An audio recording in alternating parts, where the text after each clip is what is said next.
सम्मानित श्रीमान अनुभव बिजलवान जी, जो कि हमारे विद्यालय के छात्र रहे हैं। वर्ष 2012 में आप हमारे विद्यालय में प्रवेश किए थे और इससे पहले की जो शिक्षा आपकी हुई वो भी उत्तरकाशी जिले से ही हुई है। तो कहने का मतलब जो मैं पहले बोल रहा था कि उत्तरकाशी गंगा जी के उद्गम के साथ साथ ज्ञान का उद्गम भी है। ज्ञान की गंगा भी यहाँ से प्रचुर मात्रा में युगों युगों से बहती आई है और पूरे देश ही नहीं दुनिया को जो है अपने कौशल से, अपनी प्रतिभा से और अपने कठिन परिश्रम और त्याग से आच्छादित करते रहे हैं और इस जिले का नाम रोशन करते रहे हैं। मां गंगा का जो नाम है वो रोशन करते रहे हैं। तो मैं विद्यालय परिवार की ओर से यहाँ पर उपस्थित सम्मानित जज साहब अनुभव बिजलवान जी का बहुत बहुत स्वागत, अभिनंदन वंदन करता हूं विद्यालय की ओर से, समस्त विद्यालय की ओर से। जब पहली बार समस्त विद्यालय परिवार के कानों तक ये बात आई कि अभिनव बिजलवान जी का जो है हाई कोर्ट में जज के पद पर प्रतिष्ठापित हुए, तो सब उनका रोम रोम जो है रोमांचित हुआ, प्रफुल्लित हुआ। लेकिन उस बीच में मैं देख रहा था पर्सनली हमारे जो आदरणीय प्रबंधक महोदय जी हैं, जिनकी कृपा से, जिनके अथक प्रयासों से जो है ये संस्थान पुष्पित और पल्लवित हो रहा है और हम सबको एक अच्छा मार्गदर्शन मिल रहा है। उन्होंने जैसे ये सुना है कि बिजलवान जी जो है पद पर प्रतिष्ठापित हुए हैं और वो हमारे विद्यालय के छात्र भी रहे हैं, तो बहुत ही गदगद हुए। तो मतलब उस क्षण को मैं समझ सकता हूँ कि कितना सीना फुलाने वाली बात होती है जब अपने स्कूल के। तो मुझे लगता है कि जो आदरणीय प्रबंधक महोदय जी हैं, उनका जो एक बृहद ये ड्रीम है, ये सपना है, यही सपना है कि हम जो ये काम कर रहे हैं बच्चों को शिक्षा के लिए इतना जोर शोर प्रयास कर रहे हैं, जब कहीं पर कोई बच्चा इस तरह से उभर के आता है तो वहां पर उनका जो सपना है वो पूर्णता की ओर जो है बढ़ता है। तो वहां पर जो है खुशी का कोई मतलब लिमिट नहीं रहती, कोई ठिकाना नहीं रहता है। तो बहुत ही प्रफुल्लित हुए थे और उन्होंने उसी दिन बोल दिया था कि जब भी बिजलवान जी उत्तरकाशी में उनका पदार्पण होगा तो जरूर उनसे कांटेक्ट किया जाएगा, उनको हम अपने विद्यालय में जरूर बुलाएंगे और उनसे हमारी जो आने वाले बच्चे हैं यहाँ पर उनको भी एक मार्गदर्शन मिलेगा, उनको एक शिक्षा मिलेगी, प्रेरणा मिलेगी। तो मैं एक बार फिर से बहुत बहुत आभार, बहुत बहुत धन्यवाद प्रबंधक महोदय जी का भी। और आपके साथ उनकी माता जी आई है बिजलवान जी के साथ।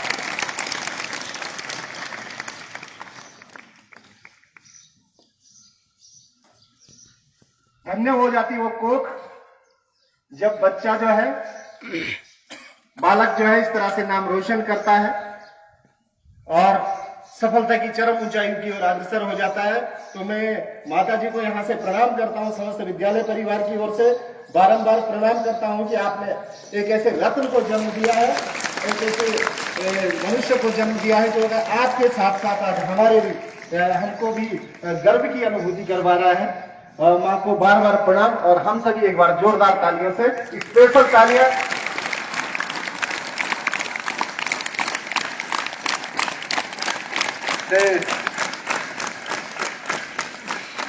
गूंज पड़े सारा उत्तरकाशी आपकी तालियों से। आज मुझे लग रहा है तालियों में थोड़ा सा कमी न रहे, प्लीज वंस मोर।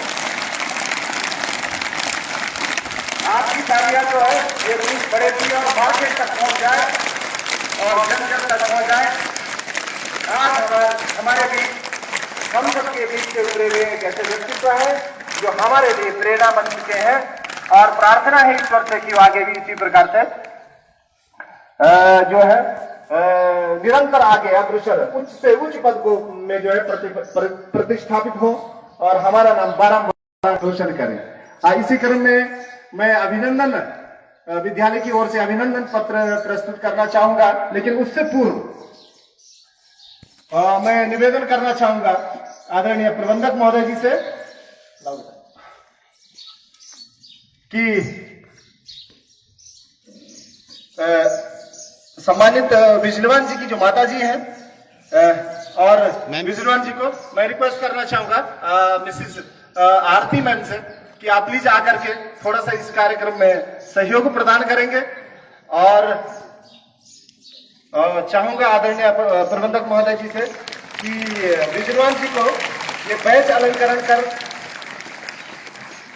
और पुष्प मालाओं से स्वागत करेंगे। और मैडम से रिक्वेस्ट करना चाहूंगी कि आप माता जी को जो है अपने कर कमलों द्वारा ये बैच अलंकरण करने का कष्ट करेंगे और साथ में माल्यार्पण कर उनका बहुत बहुत स्वागत विद्यालय की परिवार की ओर से करने का कष्ट करेंगे।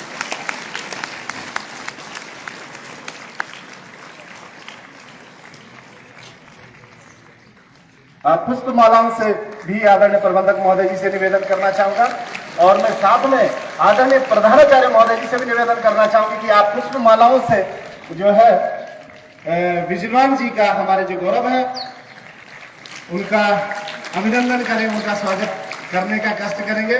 और शेमाल जी से और रमोला जी से रिक्वेस्ट करना चाहूंगा कि इन सुनहरे पलों को अपने कैमरों की नजर में कैद कर दें।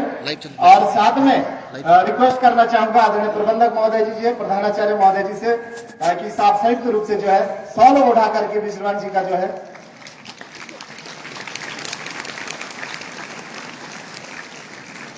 ये सम्मान यहाँ पर करने का कष्ट करेंगे विद्यालय की ओर से।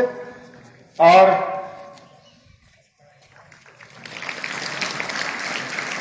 बहुत बहुत स्वागत, बहुत बहुत अभिनंदन।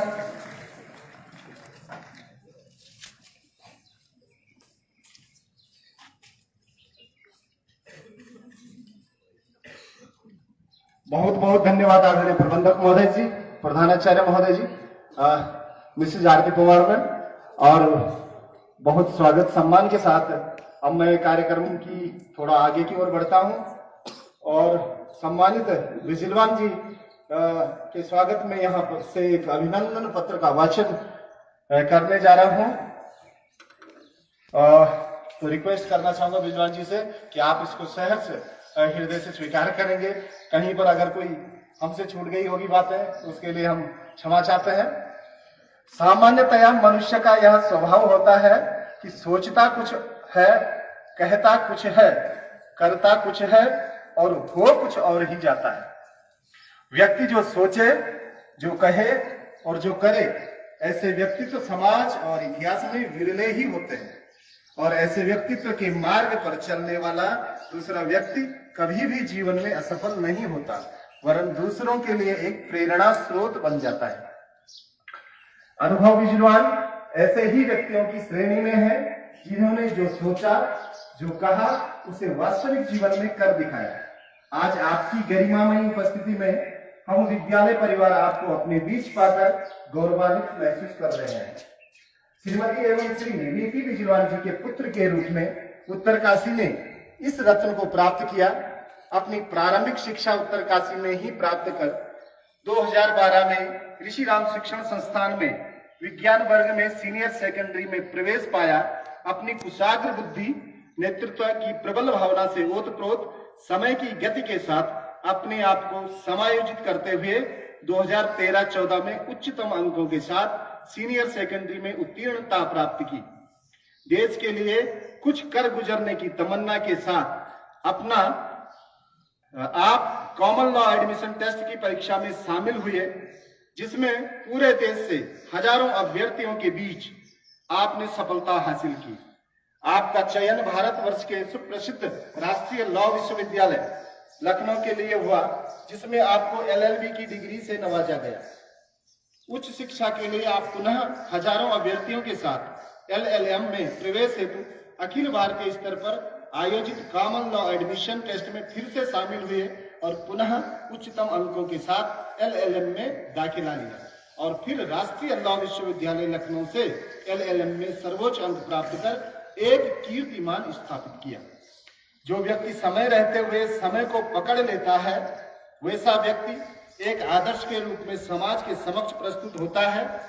आपने अखिल भारतीय स्तर पर समय आयोजित जुडिशियल सर्विसेज में प्रथम प्रयास में ही सफलता हासिल की और भारत की राजधानी दिल्ली के उच्च न्यायालय में न्यायाधीश के रूप में वर्तमान समय में कार्यरत हैं।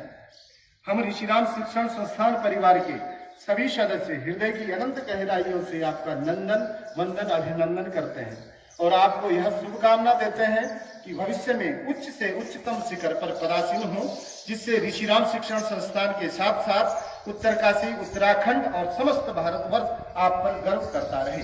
सुखद जीवन की मंगल शुभकामनाओं से डॉक्टर एस.के. मिश्र, प्रधानाचार्य, सम्मानित डॉक्टर अरविंद जगुड़ी जी, प्रबंधक एवं समस्त विद्यालय परिवार श्रीराम शिक्षण संस्थान जोशियाड़ा उत्तरकाशी। तो मैं आदरणीय प्रबंधक महोदय से निवेदन करना चाहूंगा कि अपने कार्यक्रमों द्वारा ये अभिनंदन पत्र जो है सम्मानित बिजरवान जी को प्रेषित करने का कष्ट करेंगे।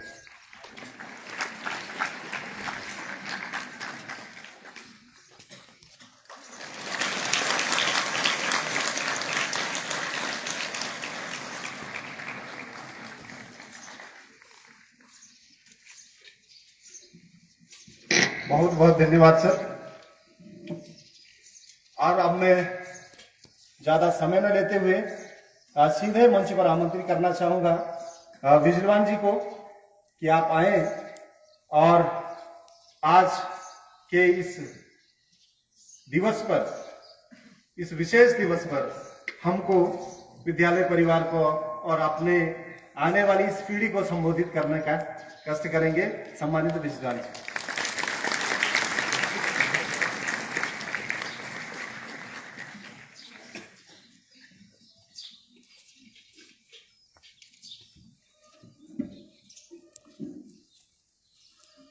Respected manager sir, respected principal sir, esteemed members of the faculty,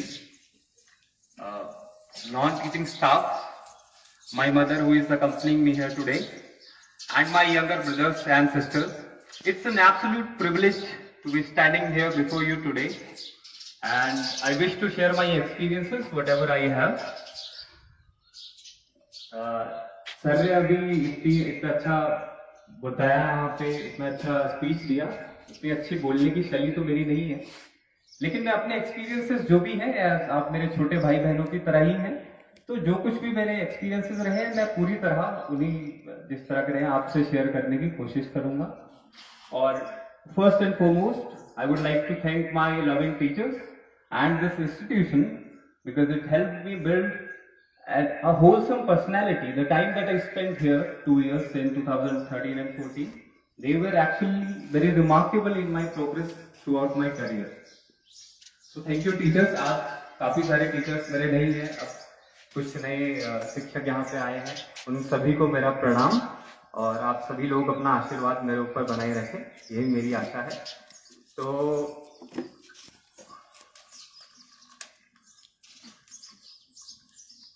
देखिए, मैं कोशिश करूंगा कि अपना जो एड्रेस है उसको शॉर्ट रखूं, क्योंकि मुझे याद है जब मैं एक स्टूडेंट हुआ करता था और जब मैं इस तरफ रहता था और जब बहुत लंबी हो जाए, लंबा खिंच जाए, तो first people tend to get bored and secondly, अब तो पता नहीं, बट हमारे टाइम पे खड़े होकर असेंबली होती थी तो एक आध बच्चे बेहोश भी हो जाते थे कई बार। तो अब सिस्टम काफी अच्छा है, बैठे बैठे आप सुन सकते हैं।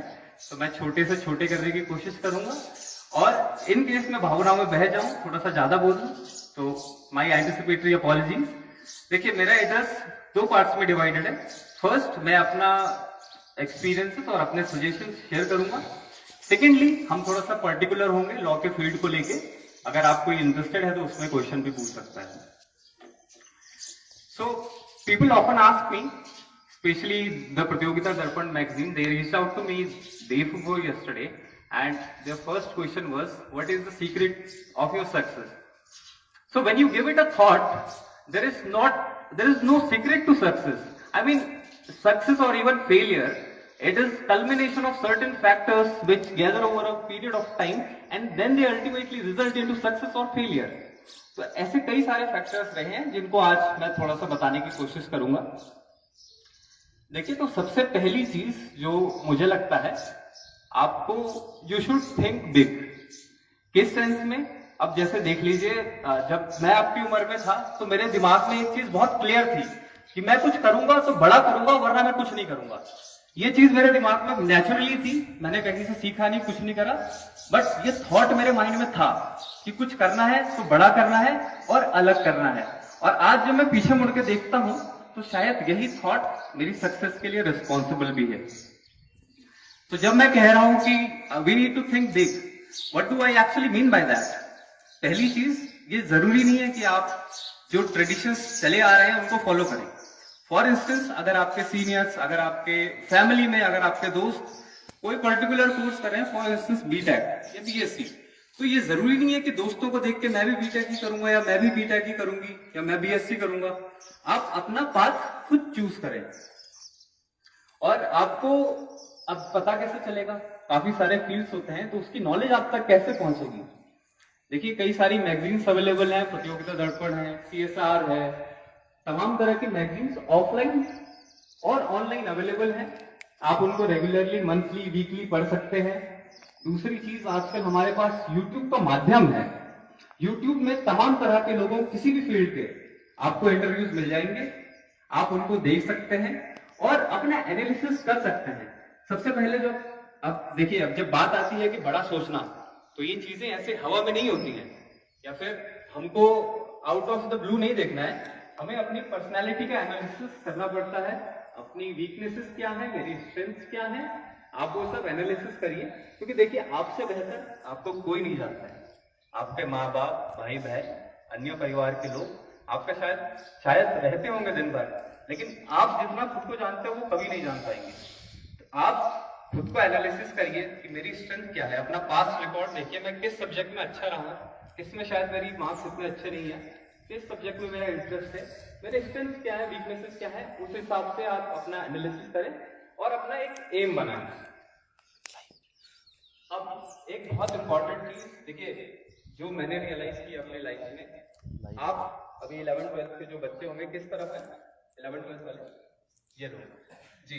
तो आपका जो कॉलेज, जिस कॉलेज में आप ज्वाइन करेंगे, वो आपकी लाइफ में एक बहुत इंपॉर्टेंट रोल प्ले करेगा।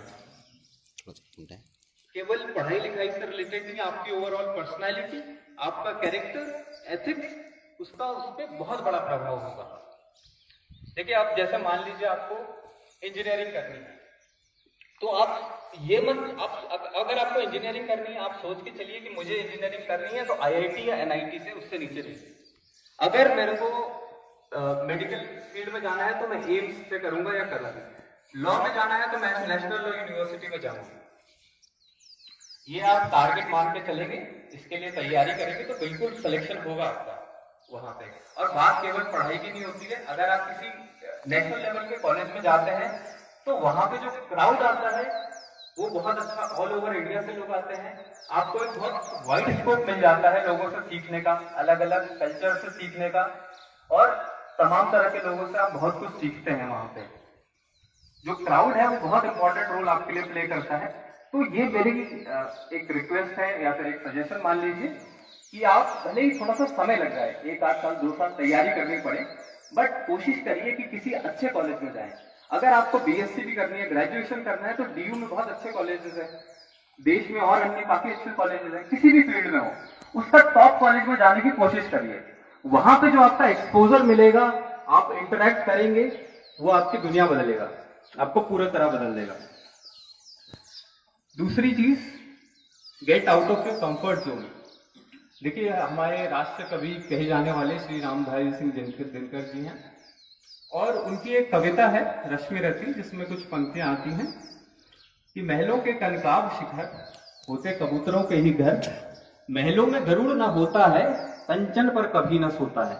मीनिंग देयर बाय कि जो आपने अपने घरों में देखा होगा, हम हमेशा कबूतर ही घोंसले बनाते हैं। आप स्कूल की बिल्डिंग में चेक कर लीजिएगा, कभी आपको गरुड़ का घोंसला यहाँ नहीं मिलेगा, वो कहीं ऊपर पहाड़ों में होगा जहां रहना शायद थोड़ा मुश्किल हो।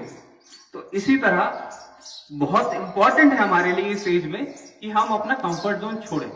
जैसे अभी आप लोग बच्चे हैं, सुबह मम्मी टिफिन बना के दे देती है, आप स्कूल आते हैं, स्कूल में आपका अपना एक फ्रेंड सर्किल है, ग्रुप है, टीचर्स जान पहचान के हैं, सेम कल्चर, और आपके मतलब आसपास के एरिया के लोग ही आपसे दिन भर इंटरेक्शन में रहते हैं। वापस जाते हैं, खाना मिलता है, थोड़ा फ्रेंड से बातचीत करी, पढ़ाई लिखाई करी, सो गए। थोड़ी बहुत माइनर प्रॉब्लम्स तो आती ही होंगी, बट मोर और लेस एक कंफर्ट जोन में हम रहते हैं। लेकिन जो खास तौर पर बच्चे 11th और 12th में है, ये आपका कंफर्ट जोन खत्म होने वाला है 1 आध साल में। जब आप 12th यहाँ से पास आउट कर लेंगे, आपके पास 2 ऑप्शन होंगे। पहला ऑप्शन, आप दोबारा अपना कंफर्ट जोन ढूंढ लें। कैसे ढूंढ लें? आप उत्तरकाशी में ही एडमिशन ले लें। अब मैं बहुत पहले ही क्लियरिफाई कर दूं कि this is not to demean the people who are graduating from Uttarkashi और फ्रॉम एनी प्राइवेट कॉलेज। उनकी मैं पूरा सम्मान करता हूँ, पूरी इज्जत करता हूँ। और ऐसा नहीं है कि प्राइवेट कॉलेज से जो बच्चे पढ़ रहे हैं वो भी बहुत अच्छा करते हैं, बहुत टैलेंटेड होते हैं, बट आपको कोशिश करनी चाहिए कि मैं अच्छे इंस्टीट्यूट से करूँ।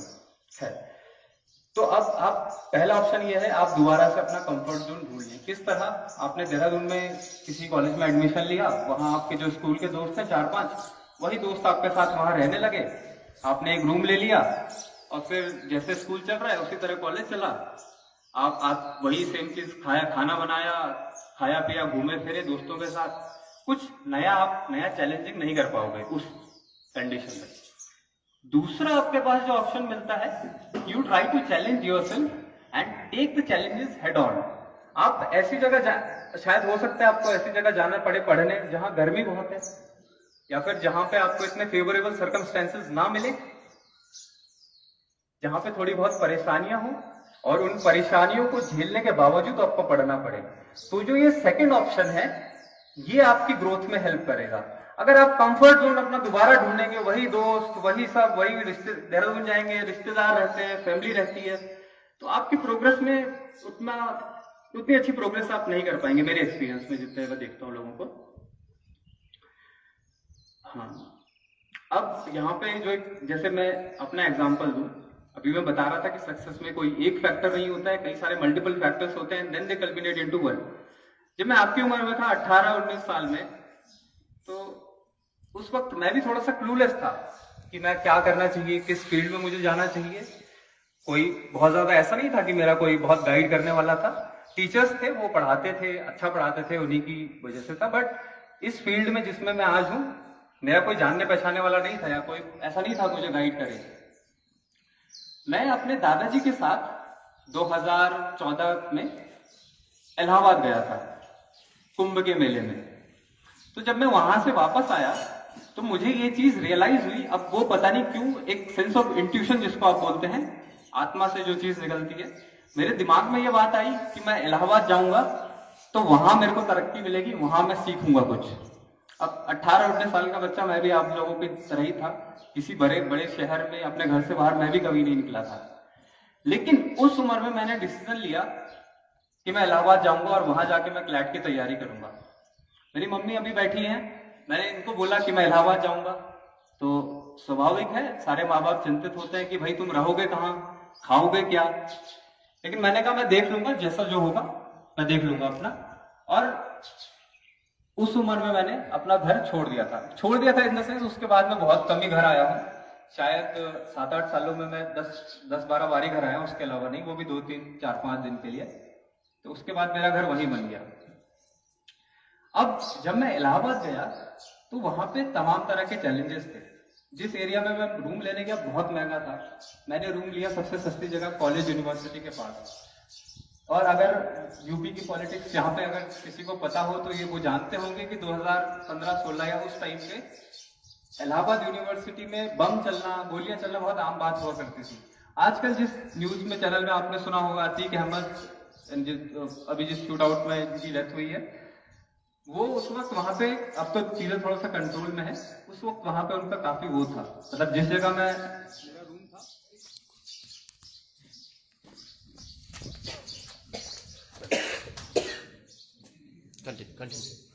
हेलो, तो जिस जगह मेरा रूम था उसके जस्ट बगल में अतीक अहमद अपने 15-20 गाड़ी लेके और गन बाउंसर लेके बिरयानी खाने आता था।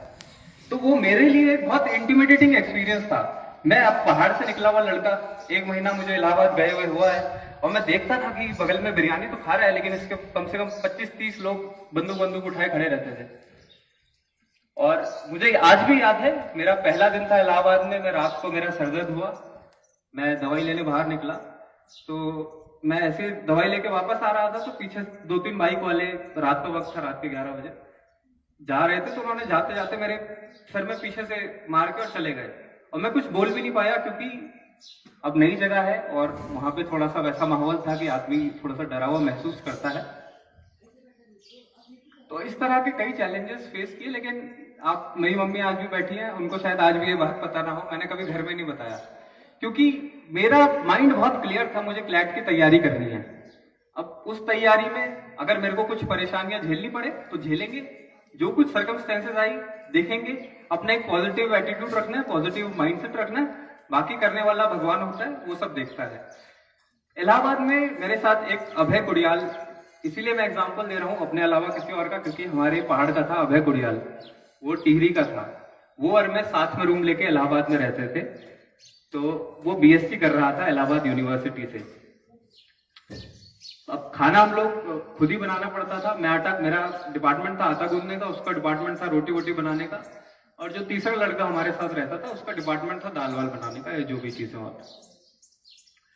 तो अब क्या होता था कि कई बार जैसे उस एरिया में थोड़ा सा गुंडागर्दी, दादागिरी चलती थी, तो कई बार यूनिवर्सिटी के जो सीनियर रहते थे, इस तरह के लोग होते थे, वो हमारे यहाँ आ जाते थे कि अरे अच्छा रोटी बना रहे हो तो हमारे लिए भी बनाओ।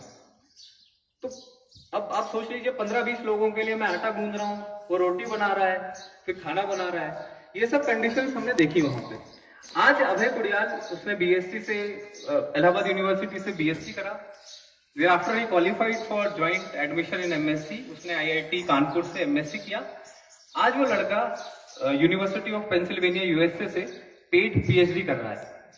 तो हमारे लिए पहाड़, जो हमारे जैसा ही पहाड़ का था, टीवी गढ़वाल का था, उसकी फाइनेंशियल कंडीशन बहुत बुरी थी। मतलब ये समझ लीजिए, जो मैं उसको देता था अपने पुराने कपड़े, वो मेरे पुराने कपड़े पहनता था, इतनी बुरी उसकी फाइनेंशियल कंडीशन थी, क्योंकि घर से उसको कोई सपोर्ट नहीं था। लेकिन अपनी मेहनत, काबिलियत और दिन भर वो फोकस रहता था कि पढ़ना है। वो और मैं दिन भर ये रहते थे, घर पे किसी को कुछ नहीं बताना, अपना जो है चुपचाप करो, एक पॉजिटिव माइंडसेट रखो, समझदारी दिखाओ और अपना काम निकालो। वहां करा। तो आज उसी की बदौलत आपके सामने मैं खड़ा हूं। तो मेरी वही इलाहाबाद में जो मैंने झेला, अपने कंफर्ट जोन से बाहर जाके झेला, वही काम आया। उसके बाद मेरा admission national law university Lucknow में हुआ। वहां तो फिर बहुत अच्छा समय बीता, अच्छे लोग मिले, मेस का खाना था, सिक्योर्ड एनवायरनमेंट था, कैंपस था, फैकल्टी बहुत अच्छी थी, तो फिर तो मेरा जीवन अच्छा ही बीता। बट वो संघर्ष, क्योंकि मैंने उस वक्त अपने कंफर्ट का ध्यान नहीं रखा, कंफर्ट जोन से बाहर जाके चीजें करने की कोशिश करी, आज वो काम आई। अच्छा, एक इंपॉर्टेंट चीज, जब आप कॉलेज के स्कूल से बाहर जाएं, किसी कॉलेज में जाएं, किसी कोचिंग इंस्टीट्यूट में जाएं, तो कोशिश करिएगा ऐसी दोस्ती बनाएं, उन लोगों से दोस्ती बनाएं जो प्रोग्रेसिव हों, जो मेहनती हों, जिनसे आपको 4 बातें अच्छी सीखने के लिए मिले। इस बेसिस पे दोस्ती मत बनाइएगा कि अच्छा ये इससे मेरी बन जाती है तो इसके साथ मैं घूमने जाऊं, इसके लिए साथ घूमने फिरने में आसानी होगी, इसके पास बाइक है या गाड़ी है तो हम घूमने फिरने जा सकते हैं। वो सब मत देखना, अपना कन्वीनियंस मत देखना। अगर दोस्ती करें आगे कोचिंग या कॉलेज में जाके, तो इस बेसिस पे दोस्ती करना कि इससे मुझे क्या सीखने को मिले। और आप यकीन मानिए, जिस तरह की अपनी दोस्ती बनाएंगे उसी तरह आप हो जाएंगे। एक बहुत फेमस कहावत भी है, a man can be known by the company that he keeps, you will be known and you will be constructed accordingly. जैसे आप दोस्ती बनाएंगे उसी तरह के आप हो जाएंगे। फिर अगली चीज पे आते हैं, नेवर अंडर एस्टिमेट योरसेल्फ। देखिए, स्कूल एक तालाब है, लेकिन जब आप स्कूल से बाहर जाएंगे वो एक समुद्र होगा। तो मान लीजिए आप अभी स्कूल में हो, और ये बात केवल जो एवरेज स्टूडेंट्स हैं उनके लिए एप्लीकेबल नहीं है, बल्कि जो अभी टॉपर्स होंगे आपके बैच के 11th-12th में, जो भी बैच होगा, उनके लिए भी इक्वली इम्पोर्टेंट और कुछ सीखने वाली है। देखिए, जब अभी आप स्कूल में, हो सकता है आप अपने बैच के टॉपर हो, कल के दिन आप बाहर जाएंगे, किसी भी कॉलेज में जाएंगे, किसी भी कोचिंग में जाएंगे, तो आपको ऐसे लोग मिलेंगे जो आपसे कहीं बेहतर होंगे। इन टर्म्स ऑफ, उनकी इंग्लिश बहुत अच्छी होगी, उनके पहनने का तरीका बहुत अच्छा होगा, उनका फाइनेंशियल फैमिली बैकग्राउंड बहुत स्ट्रांग होगा। तो इनिशियली क्या होता है, जब पहाड़ से लड़का वहां जाता है पढ़ने, तो उसको लगता है यार मैं तो कहीं स्टैंड ही नहीं करता, मैं कैसे यहाँ पे सर्वाइव कर पाऊंगा। ये आपके दिमाग में थॉट आएगा, बट इस थॉट को हमें सप्रेस करना है। देखिए, जब मेरा admission national law university Lucknow में हुआ, मैंने घर में फोन किया, मैंने कहा मम्मी मेरा एडमिशन तो यहाँ हो गया, लेकिन मैं यहाँ सर्वाइव कैसे कर पाऊंगा। रीजन बीइंग, मुझे नहीं लगता कोई वहां पे ऐसा बच्चा था जिसके 95 से नीचे परसेंटेज थे, जो अपने स्टेट का टॉपर ना रहा हो, जिसकी इंग्लिश एकदम फ्लुएंट ना हो, जो बहुत अच्छे बैकग्राउंड से ना आता हो। तो मुझे ये लगता था कि मैं कैसे इन लोगों के बीच सर्वाइव कर पाऊंगा। लेकिन मेरा यकीन करिए, अगर आप कंसिस्टेंटली अपना हार्डवर्क डाल रहे हैं और ऑनेस्टली अपने एफर्ट्स डाल रहे हैं, तो ये सब चीजें सुपरफिशियल होती हैं और अल्टीमेटली शायद थोड़ा सा टाइम लगे, 2 साल 3 साल 4 साल 5 साल, लेकिन अपने कोर्स में आप उन सब लोगों को पीछे कर देंगे। अब जैसे मैंने बताया आपको, कॉलेज में शुरू में जाते ही मेरे को थोड़ा सा it was very intimidating for me, but मैंने मेहनत करी, कंसिस्टेंटली मैं अपना हार्डवर्क डालता रहा। हाँ, अगर आपको लगे कि कोई मुझसे अच्छा है तो उससे इंटिमिडेट नहीं होना है या फिर उससे जेलस नहीं फील करना है, उससे सीखना है, अपना ईगो नीचे करके उससे सीखना है, जो सिखाए वो सीखना है, अच्छी चीजें।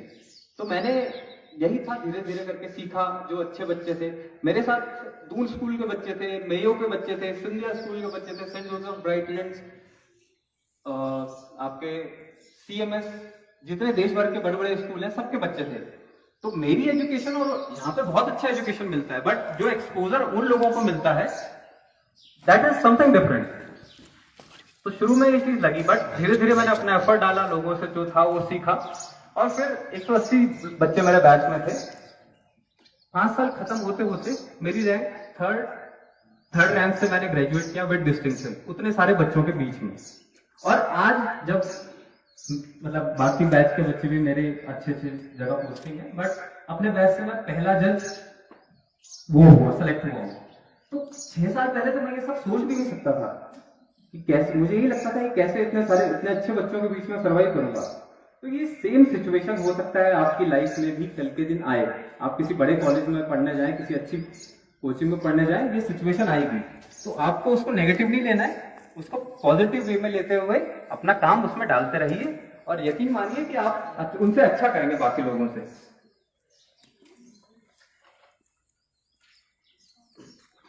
एक जो दूसरी चीज है, ये थोड़ा सा पढ़ाई से हटके है, but I think it is equally important to be sensitive. जैसे याद है कि मतलब मुझे याद है अपने टाइम में we may tend to make remark on someone on basis of his और her body shape, body size, किसी को मोटा पतला, body shaming, on basis of colour, on basis of caste. कई बार हम रिमार्क्स कर देते हैं, अब दिल से नहीं फील करते हैं, but in sense of fun. किसी को दोस्त है तो कुछ बोल दिया, किसी के रंग पे कमेंट कर दिया, या किसी के बॉडी टाइप पे कमेंट कर दिया, किसी के जेंडर पे कमेंट कर दिया। आई थिंक ये बहुत गलत चीज है, और ये इस वक्त समझना बहुत इंपॉर्टेंट है, क्योंकि ये एक ऐसी एज है जब हम इन चीजों की ग्रेविटी नहीं रियलाइज करते हैं। तो जब आप थोड़ा सा बड़े होंगे, बाहर जाएंगे, ये चीजें आपके डेवलपमेंट में बहुत बड़ी हिंडरेंस क्रिएट कर सकती है। हो सकता है आपको लीगल उसमें भी डाल दें, लीगल फॉलोआउट में भी डाल दें, तो इस चीज का विशेष ध्यान रखिएगा कि अगर आप किसी को कुछ अच्छा नहीं बोल सकते तो गलत भी ना बोलें। अगर आप एक अच्छे इंसान बनेंगे, ठीक है, आप किसी भी फील्ड में जाएं, सबसे पहले जरूरी होता है एक अच्छा इंसान बनना। आप एक अच्छा इंसान है, लोगों की मदद करने की वृत्ति से कुछ करना चाहते हैं, तो ये यूनिवर्स बोलिए, भगवान, ईश्वर, अल्लाह, कुछ भी नाम उस एनर्जी को दे दीजिए, वो भी आपको सपोर्ट करेगा आपके ट्रायस्ट में। और क्योंकि देखिए, एक संस्कृत में कहा जाता है, अवश्य में भोक्तव्यम प्रथम क्रम शुभ शुभम। हम अपने शुभ अशुभ क्रम सभी को देखने पड़ते हैं, तो क्यों ना हम अच्छे काम करें। किसी की अगर मदद हो सकती है तो मदद करें, किसी की अगर हम खुशी उसको दे सकते हैं तो खुशी पहुंचा दें, और अगर नहीं भी दे सकते हैं तो कम से कम उसके अगेंस्ट कोई एडवर्स कमेंट तो ना करें, किसी का मॉरल डाउन ना करें। इस चीज का विशेष तौर पर ध्यान रखिए। और अगली चीज जो है दैट इज कि don't be count down by initial failure.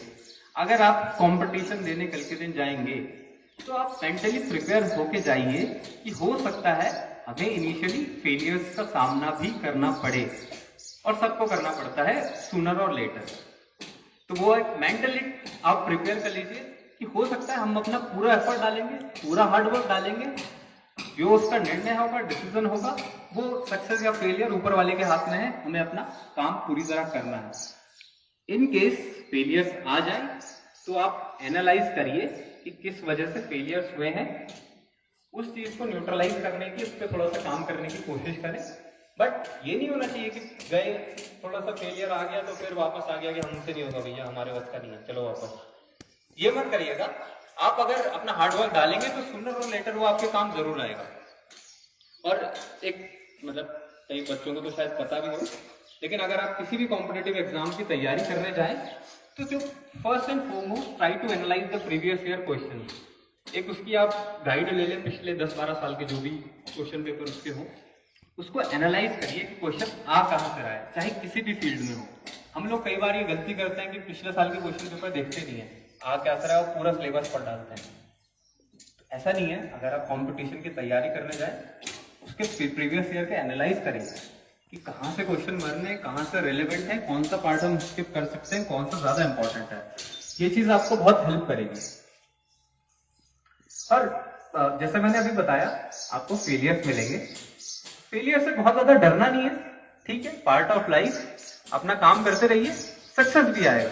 और जब सक्सेस आए तो बहुत ज्यादा उसमें एक्साइट या खुश होने वाली बात नहीं है, क्योंकि दोबारा फेलियर आएगा। यही जिंदगी का क्या कहते हैं, रस है, यही जिंदगी का एक तरह से पहलू है कि सक्सेस और failure they are part of the same coin, one keep following the other. तो हमें दोनों से बहुत ज्यादा प्रभावित नहीं होना है और अपना काम निष्ठापूर्वक और पूरी ईमानदारी के साथ करना है। हाँ, एक इम्पॉर्टेंट चीज जो मेरे को रियलाइज हुई अपनी लाइफ में, देखिए मान लिया आपका गोल कुछ भी हो, B it engineering, B it medical, law, defence या कुछ और, अगर आप अपने उसके लिए, अपने एंजॉयमेंट के लिए उस चीज को पाना चाहेंगे तो आपको थोड़ी सी शायद मुश्किलें फेस करनी पड़े। बट अगर आप जो भी आपका गोल हो उसको सोसाइटी के लिए, for the service of almighty, whatever forms it may be, इसीलिए अगर अपने मन में एक भावना रखे करें कि मुझे अगर ये करना तो है, हाँ, क्योंकि मेरे को भी रिस्पेक्ट चाहिए, मेरे को भी एक अपनी कंफर्टेबल लाइफस्टाइल जीनी है, उसके लिए पैसा चाहिए, ये तो सबके साथ रहता है। बट आपका इंटेंशन होना चाहिए कि जो कुछ भी है, जो कुछ भी मैं सर्विस करूं, it is to return back to the society and to serve the almighty in all forms possible. तो अगर आप ये भावना रख के करेंगे तो वो यूनिवर्स भी, वो ईश्वर परमात्मा भी आपकी जरूर मदद करेंगे इस चीज में। एक दूसरी चीज, बुक्स, मतलब सिलेबस की बुक्स तो हम पढ़ते ही हैं, लेकिन उसके अलावा एक मेरा जो अनुभव रहा है वो ये है कि देखिए, मैं भी अपने टाइम पे बुक्स नहीं पढ़ता था। जब मैं कॉलेज गया तो मुझे कई ऐसे लोग मिले जो बहुत, उन्होंने किताबें पढ़ रखी हैं, एविड रीडर हैं। कोई भी नोवेल हो, उपन्यास हो, पोएट्री हो, कविता हो, आप पढ़िए। तो उसके अलावा आदत डालिए कि आप फ्री टाइम में कुछ पढ़ना सीखें, नोवेल पढ़ें, बुक कुछ भी पढ़ें। क्योंकि देखिए, इससे फायदा क्या होता है, सबसे पहले तो आपकी रीडिंग स्पीड बहुत अच्छी हो जाती है। कल के दिन आप कोई भी कॉम्पिटिटिव एग्जाम में बैठेंगे, एंड स्पेसिफिकली सिविल सर्विसेज, आपको बहुत पढ़ना पड़ता है।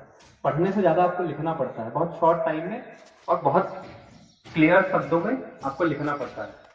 तो जब आप कंटिन्यूअसली पढ़ेंगे, बुक्स, किताबें, लिटरेचर पढ़ेंगे, तो आपके दिमाग में वो शब्दावली क्रिएट हो जाएगी, आपकी रीडिंग स्पीड बहुत अच्छी हो जाएगी, आपकी राइटिंग अच्छी हो जाएगी। वो आपको अंत में बहुत बेनिफिट करेगा। दूसरी चीज, आपको किताबें पढ़ के एक पर्सपेक्टिव मिलता है।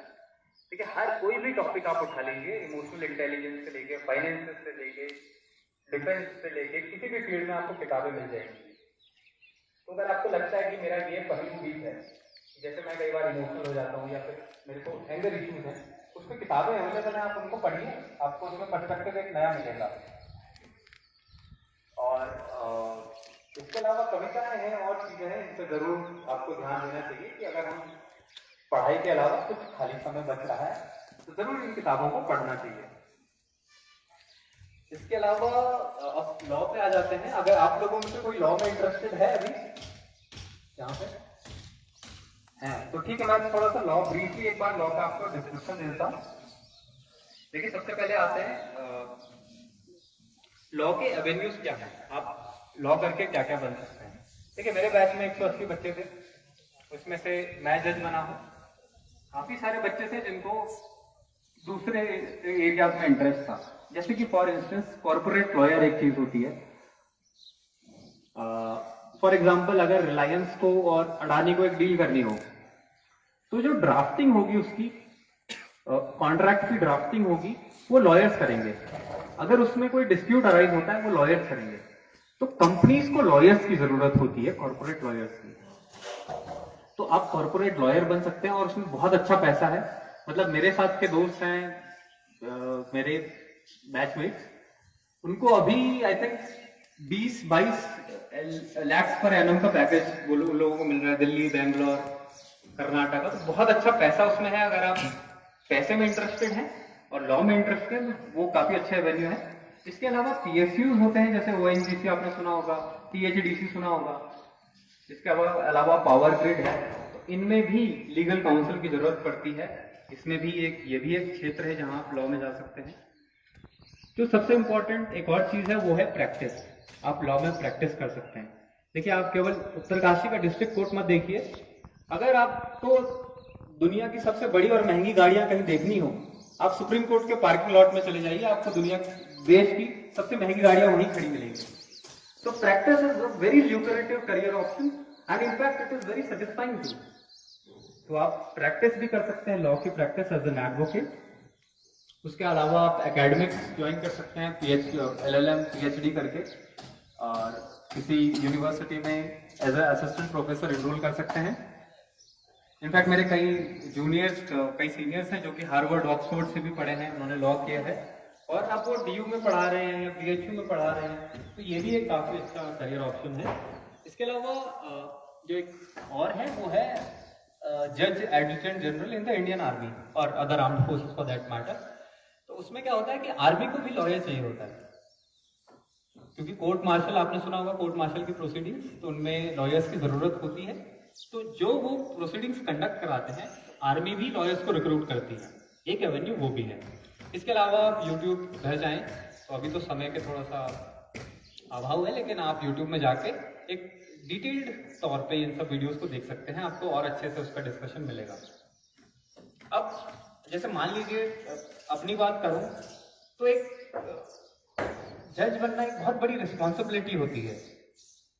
कहते हैं ना कि with great power comes great responsibility. तो जब मैं 2016 में मैंने कॉलेज ज्वाइन किया था अपना, तो मेरा यही इंटेंशन था कि यार मैं पास आउट होके और किसी लॉ फर्म में जॉब करूंगा, अच्छा पैसा कमाऊंगा और लाइफ अच्छी चलेगी। बट जब मैं कॉलेज में मैंने एंट्री करी, तो हमारे कॉलेज में एक लीगल एड कमेटी थी। वो तो क्या होता है, गांव-गांव में जाके आप जिन लोगों को लीगल प्रॉब्लम्स है, आप उनकी प्रॉब्लम सुनते हैं, जो कुछ भी सॉल्यूशन हो सकता है वो करते हैं। तो मैंने उसमें पार्ट लिया, मेरा उसमें सिलेक्शन हुआ लीगल एड कमेटी में। मैं कई यूपी के कई गांवों में गया, लोगों की हेल्प करने की कोशिश की। It is then I realized that if you are able to help anyone to whatever extent possible, the sense of respect and gratitude that you see in your eyes, I think it is next to none. उनकी आंखों में जो आप respect देखते हैं खुद के लिए, और रिस्पेक्ट से ज्यादा एक खुशी रहती है, एक सेंस ऑफ ग्रेटिट्यूड रहता है कि धन्यवाद, वो इतना सेटिस्फाइंग होता है at the end of day कि वो किसी भी पैसे से मेरे लिए तो इम्पोर्टेंट है। अब जैसे मान लीजिए कोई गांव से एक आदमी आया है और उसकी कुछ लोगों ने, जो असामाजिक तत्व हैं, उन्होंने पिटाई कर दी, मान लीजिए थ्रेश्ड हिम और असॉल्टेड हिम।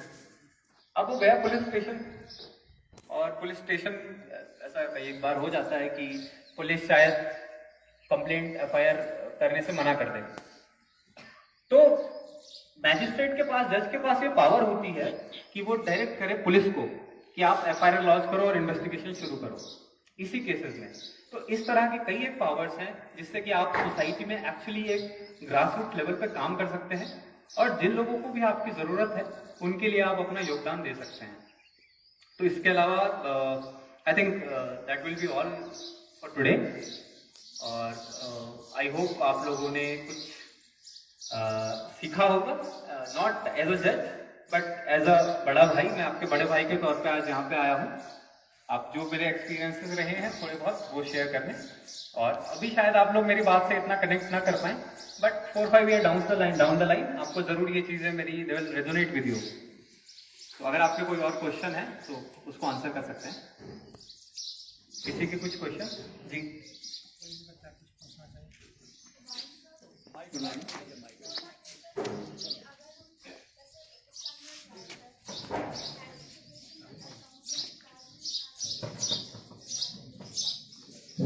देखिए, जहां तक क्लैट के क्वेश्चन है तो उसमें कंपटीशन लगातार अब बढ़ ही रहा है, और अगर आप 12th के साथ मैनेज कर पाए तो ये बहुत अच्छा होगा आपके लिए।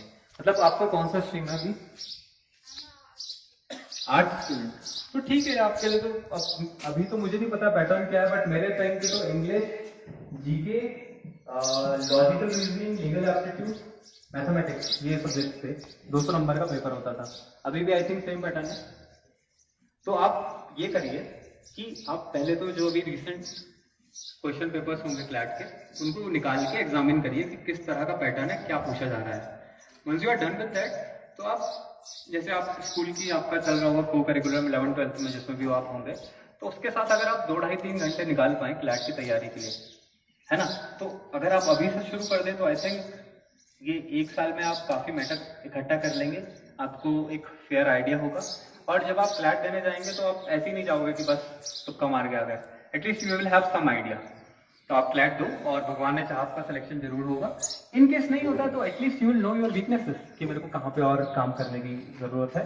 तो आप उस हिसाब से फिर कोचिंग ज्वाइन कर सकते हैं और उस हिसाब से आगे की तैयारी कर सकते हैं। पहले आप बात कर लेना, तो कोचिंग या उस चीज़ पे हम डिस्कस कर लेंगे। Thank you. किसी और को कुछ और पूछना है? चलिए ठीक है, थैंक यू सो मच।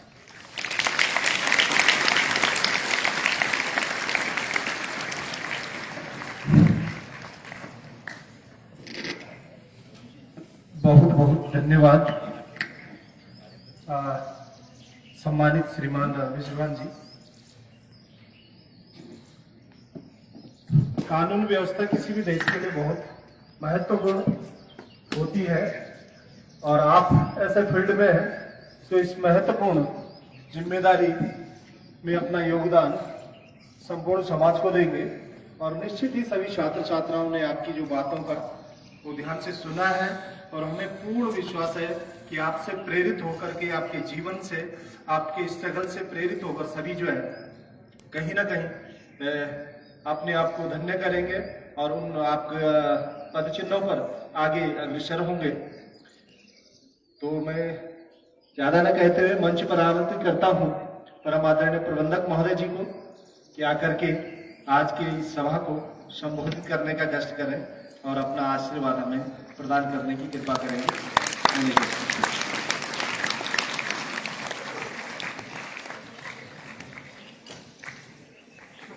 प्रातः स्मरणीय महासाध्य को प्रणाम करते हुए पंचासीन इस विद्यालय के प्रधानाचार्य डॉक्टर मिश्रा सर, इस विद्यालय के समस्त विद्वान गुरुजन वृंद एवं प्यारे छात्र छात्राओं,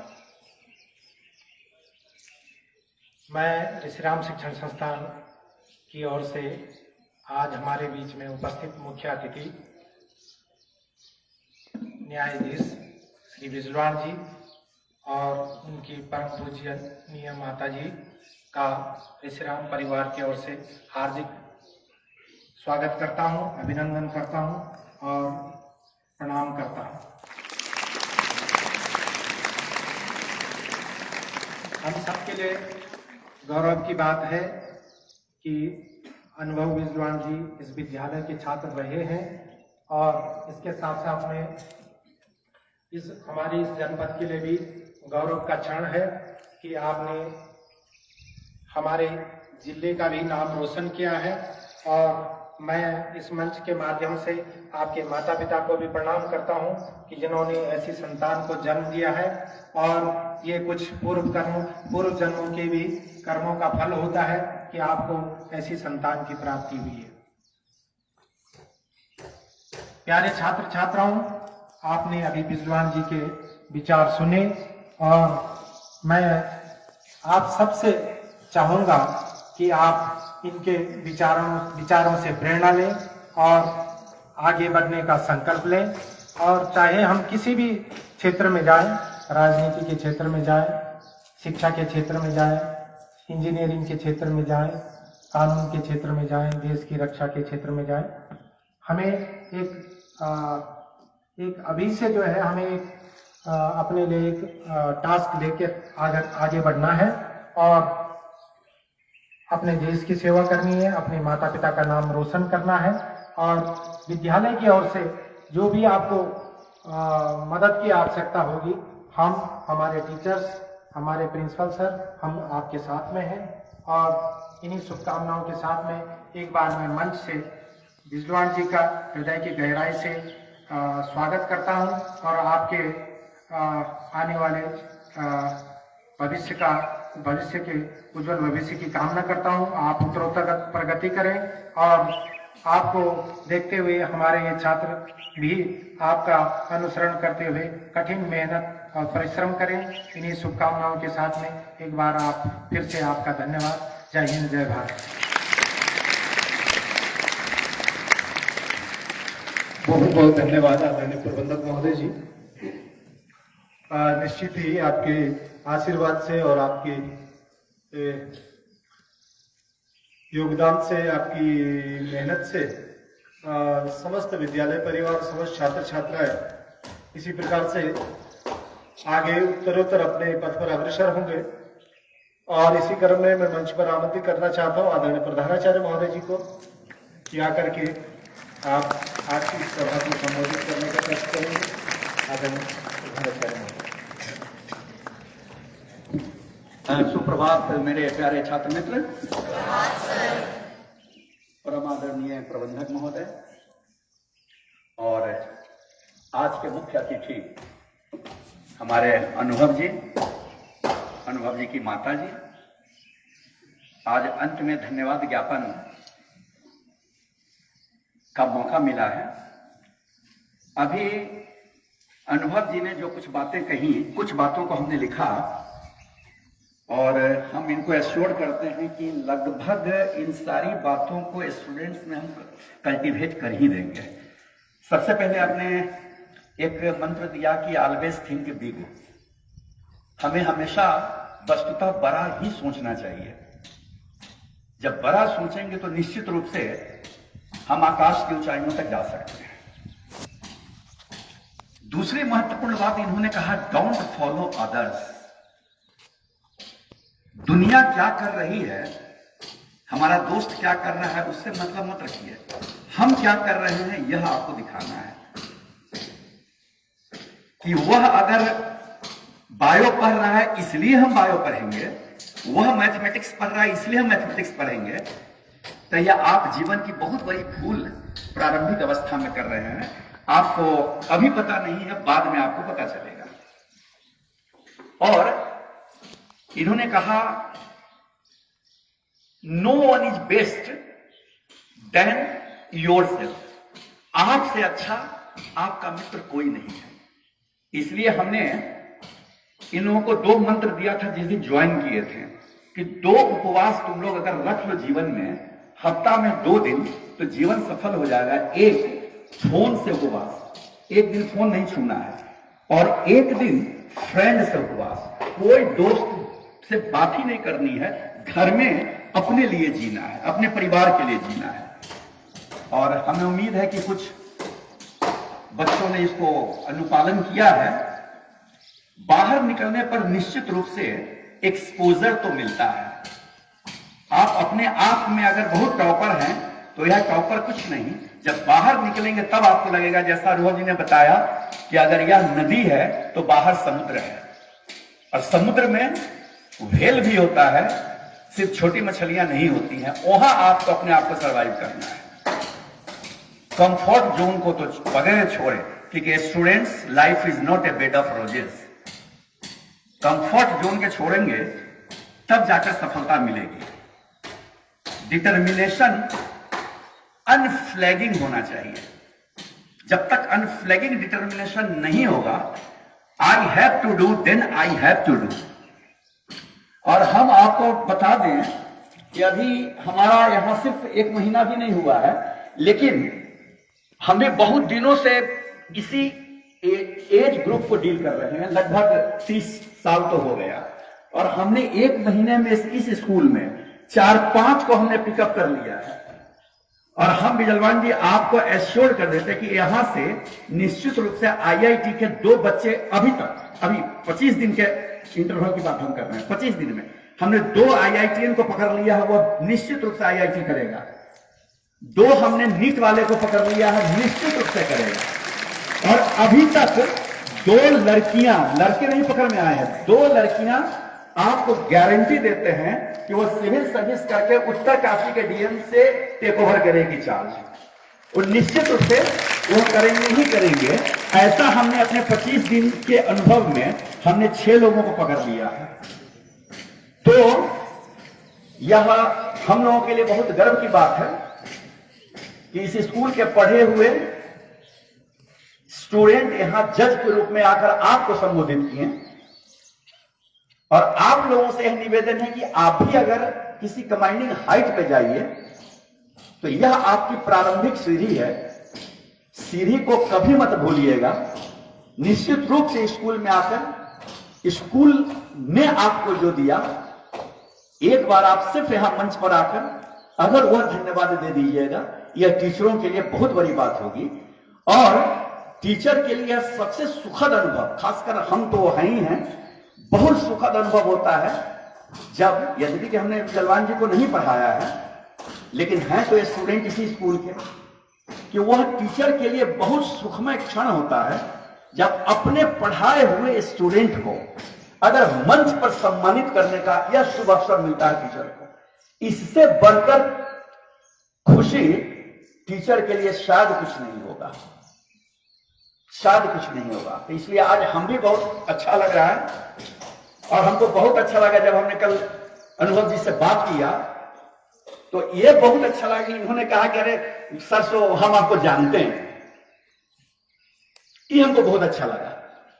अगर नहीं तो जज का क्या रुतबा होता है? जज को दूसरा भगवान माना जाता है, या शायद आप लोग नहीं जानते। अनुभव जी के कलम से किसी को फांसी भी मिल सकती है, इसलिए जज को भगवान माना जाता है। तो अगर इस स्कूल ने जज को दिया और वह जज हमारे बीच आकर अपना कीमती समय व्यतीत किया, इसलिए मैं पूरे विद्यालय परिवार की ओर से मैं अनुभव जी का और उनकी आदरणीय माता जी का, जिनके निर्देशन में, क्योंकि जब माता जी उतरी तो इनसे हमने कहा कि हम लोगों के लिए कार के पास उतरी, उसी समय हमने इनसे कहा कि हम लोगों के लिए बहुत गौरव की बात है कि यह बच्चा जो है सो जज बन गया। उनका पहला हमारे साथ जो इंटरेक्शन था, पहला शब्द उनका हुआ कि बस ये स्कूल की और आप लोगों की देन है। यह एक बहुत बड़ा, स्कूल के लिए बहुत बड़ा यह कंट्रीब्यूशन है। इन्हीं शब्दों के साथ मैं प्रबंधक महोदय का, आज के मुख्य अतिथि जज साहब का, उनकी माता जी का आभार प्रकट करता हूं। और आप सभी को बहुत बहुत धन्यवाद। और अनुभव है कि एक नया जोश के साथ आज से आप अपने पठन पाठन में अग्रसर होंगे। धन्यवाद। बहुत बहुत धन्यवाद सर। निश्चित रूप से ही आपके मार्गदर्शन में और आपके आशीर्वाद से विद्यालय से बहुत सारे रत्न निकलेंगे और हम सबको गौरवान्वित करते रहेंगे। और ज्यादा समय न गंवाते हुए मैं अंत में निवेदन करना चाहूंगा आदरणीय प्रबंधक महोदय जी से और प्रधानाचार्य महोदय जी से कि सम्मानित श्रीमान बिजलवान जी को विद्यालय की ओर से एक स्नेहमयी स्मृति चिन्ह अपने कार्यक्रमों द्वारा प्रदान करने की कृपा करेंगे, ताकि आज का दिन हमेशा हमेशा के लिए उनकी स्मृति पटल में भी रहे और हमारे तो रहेगा ही।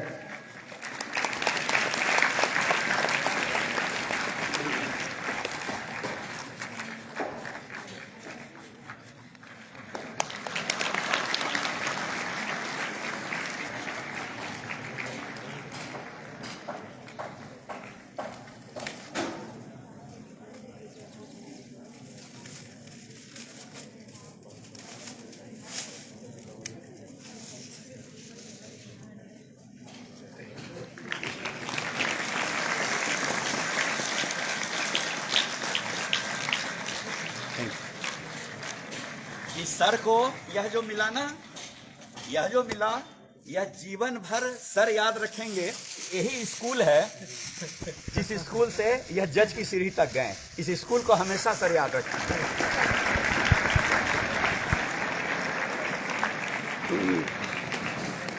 बहुत बहुत धन्यवाद।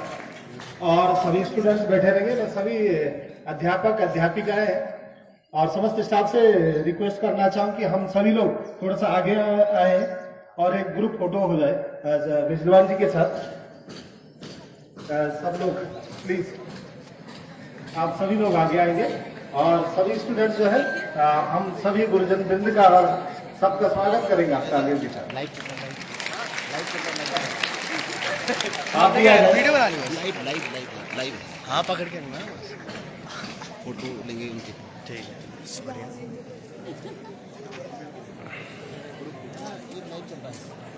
ये लाइव चल रहा है इसको छेड़ा नहीं आप ठीक है ले ले पूरी